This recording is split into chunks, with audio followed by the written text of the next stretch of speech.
There was a typical case of a 6-classroom block that was recorded to have been built. They went there and they didn't see it. From the structure as it is now, the money from the oil revenue goes into the annual budget funding amount, ABFA, and government is charged to identify 4 priority areas to invest the money in. Between 2017 and now, what we've seen, at least with the PIAC reports that I have read from 2018 to date, is that this administration has invested a lot of the oil revenue that goes into the ABFA in the education sector because of free senior high school. Yeah. And their justification was that even though the law says the oil revenue should be invested in capital projects, they say that this is human resource capital investment, sort of.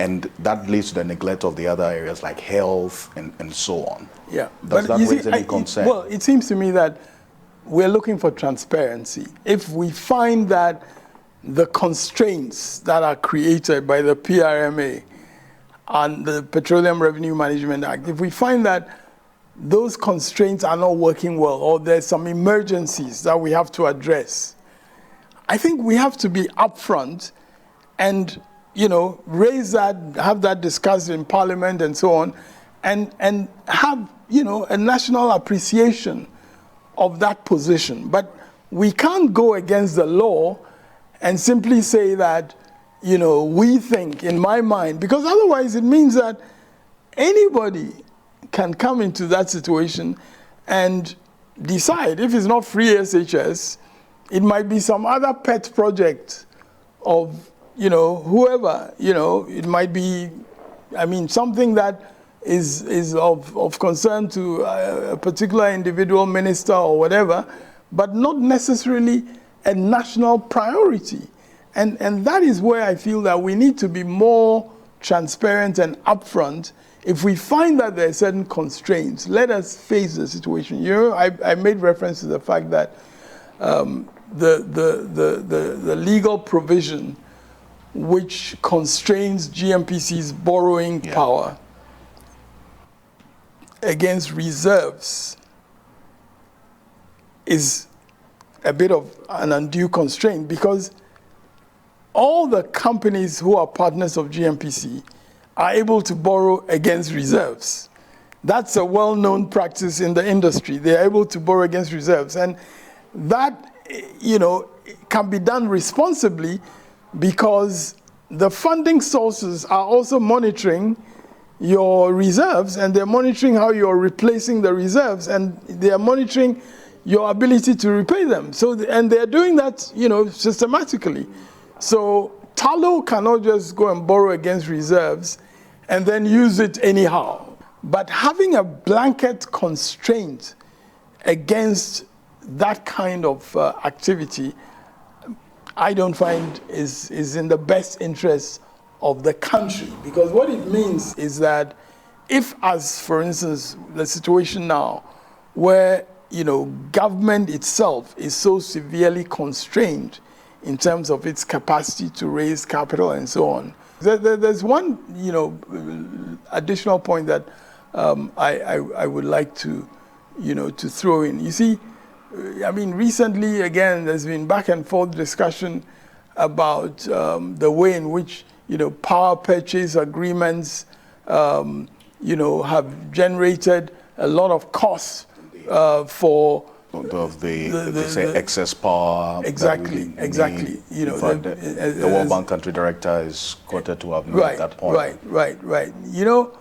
I think it's interesting that the World Bank is getting itself into the forefront of this discussion, because, again, when I look back at this whole gas-fired power sector, which is where some of these issues are arising, the World Bank has made some serious mistakes in relation to understanding our national energy situation.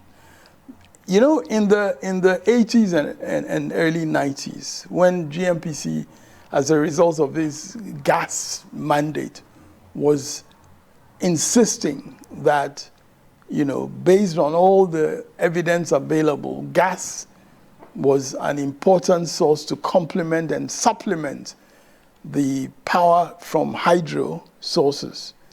At that time, the view of the World Bank was against having additional capacity from gas resources.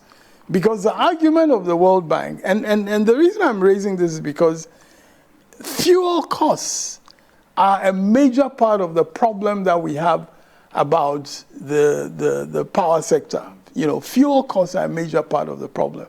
And some of those fuel costs have to do with even going back to the use of light crude oil, when, again, this was at the insistence of the World Bank, that light crude oil was a better option because, and the reason was interesting, because according to their analysis and some of the consultants of VRA at that time, the thermal power was just going to complement the hydro. In other words, Ghana really didn't need additional capacity. Ghana just needed to complement in the 1 year in 7 when the water level was low. That was the position of the World Bank. They it's insisted documented. that we should use light crude oil.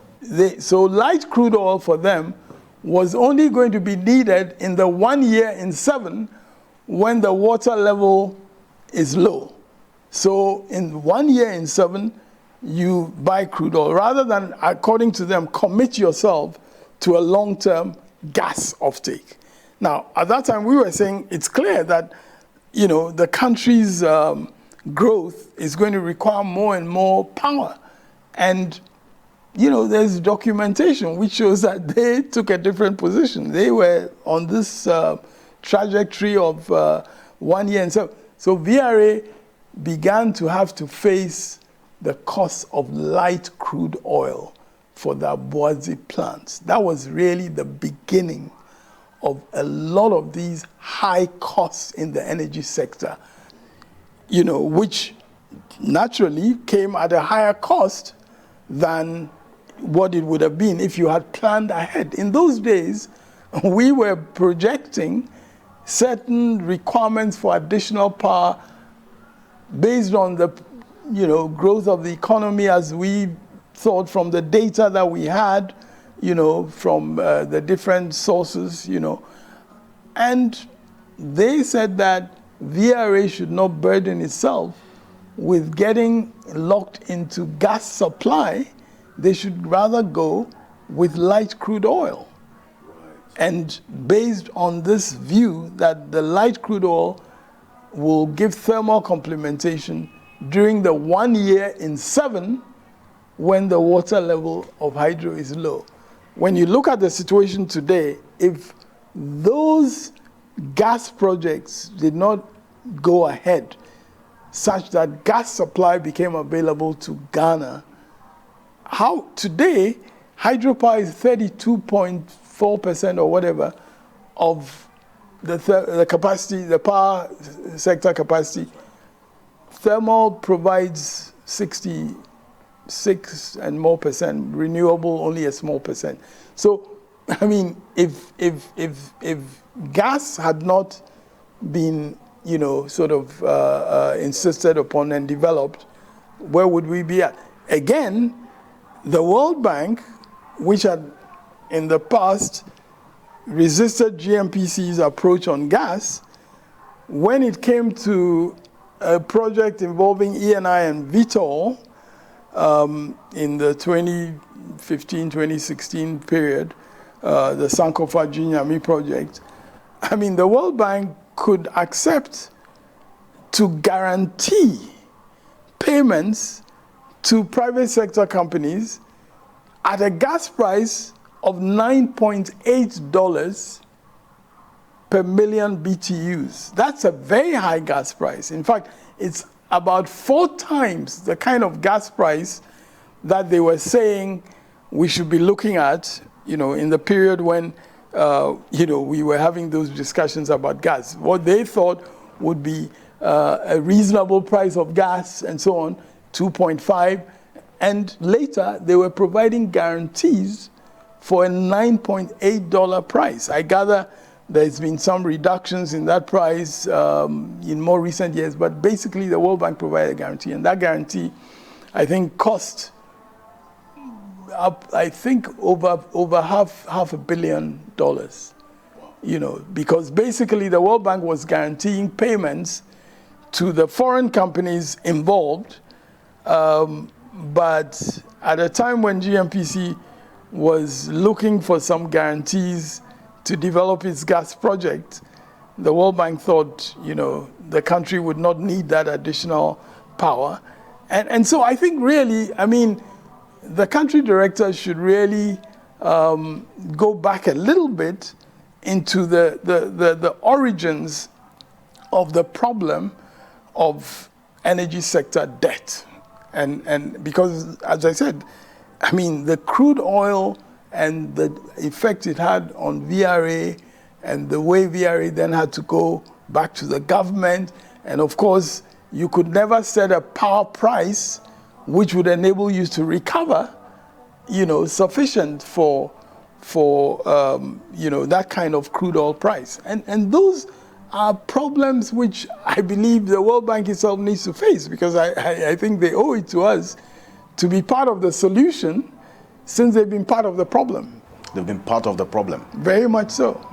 The World Bank. In its origins. A period that I know means a lot to you and gets you into a mode of reflection. It's been many years down the line, but when you look back for this year, what are some of the lessons or the messages that you have looking back on the 18th? June 18th indeed was the day when I was sent to prison. And I was in prison for 5 months until I had this health situation, an attack of asthma, which, to cut a long story short, led to my ending up in hospital, the Cardiothoracic Center, intensive care, and by God's grace, I'm still here. As I always say, they meant it for evil, but God meant it for good. And that lesson, from Joseph's experience has been very much in the forefront of my mind. I believe that as I'm still alive today, whatever contribution I can make in terms of the experience I've had in the energy sector to ensure that, certain, decisions or certain directions, let me put it this way, certain directions are taken which can be beneficial for the country.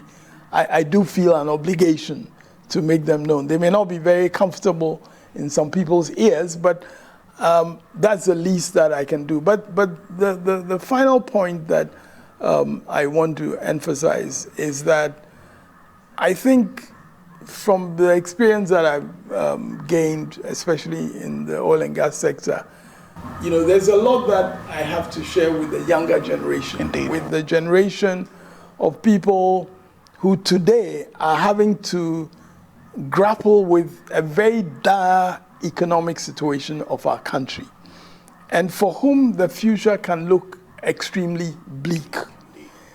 But, Ghana is indeed a resource-rich country. The fact that oil and gas can, even in this short period, begin to contribute so much, to the economy, I feel very confident that, if it's properly run, we have an institution like GMPC, which can contribute significantly, and contribute, in very large amounts in terms of value to the country's economic future. And I think that original vision of GNPC, being able to ensure the greatest benefit to the country from its own natural resources, that original vision for me is still a very powerful vision, which I'm very happy to share, with the younger generation. And I'm hopeful that it will be a vision that can be embraced without partisan political colors, because frankly, it is not about partisan political colors. Where we are now as a nation is very, serious. And I think especially for the younger generation whose future is at stake, there is a particular responsibility, to share, what one has, been blessed with by way of appreciation of the industry and its capabilities. And so I hope that this will be the spirit in which our discussion will be received. Indeed. It's been what, 13, 14 years ago, I think? Have you forgiven your adversaries? I never felt bitter.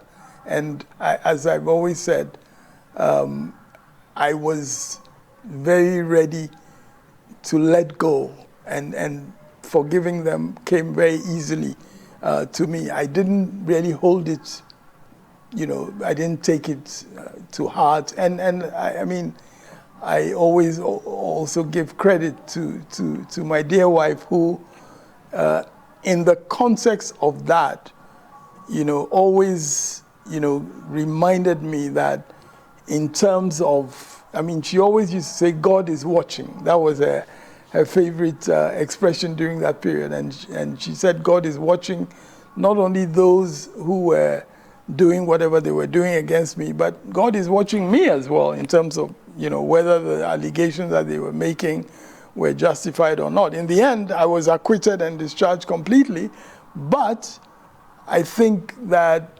in my heart, I don't bear anybody any grudge about that. I take it that God meant it for good. I wish that, in this country, we could have more of those, kinds of open exchanges, even amongst people who have been at different points of the political divide or whatever. But exchanges which are not just based on what my personal experience is and what he did against me and so on, but exchanges that look at what does the country take out of all these experiences and what, going forward, should we learn. For instance, I always used to, in my discussion with President Mills, I always used to say that I would not, be able to support a repetition of what happened to me against people in the NPP just because it happened to me, so there should be retaliation. I couldn't support that. And of course, that was also President Mills' position. He was not about to... But also change your regime, exactly. jail people without any reason. Exactly. So that cycle of vengeance has to be broken. And I think the way to break it is by having more of, an interaction. And I'm very open to such interactions. And as I say, I meet some of these people, people who are involved in my prosecution and who, really had no business, taking some of the positions that they did. But I don't hold it against them. I think they thought at the time they were serving their political masters. Indeed. Lawyer Tsatsu Tsikata, thank you so much, and we wish you well. It's a pleasure. Thank you too. Always.